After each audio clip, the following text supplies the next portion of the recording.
whether your family is safe or not.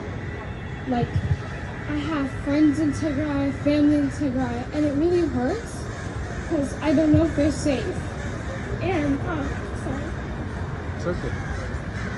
And, it also really hurts to know Abiy Ahmed has done nothing but lie.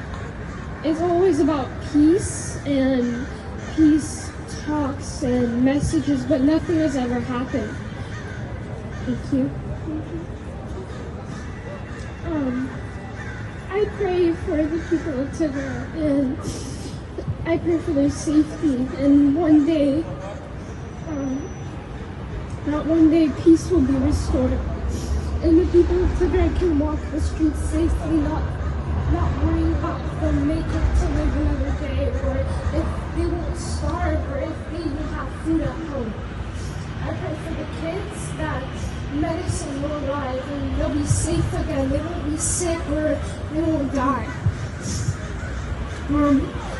I just want everybody to know, thank you so much for coming. And it doesn't matter who you are. If you don't even know about Tigray, just coming here really means something to the people and to the families there.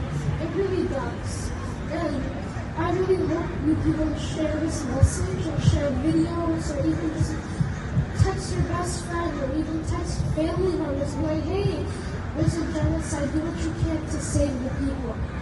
The more you read about it, the more you know. And I feel like just the smallest bit of hope is at least something. I really do thank everybody for coming here and taking time out of their busy days to come here. That's all I have to say today. Thank you.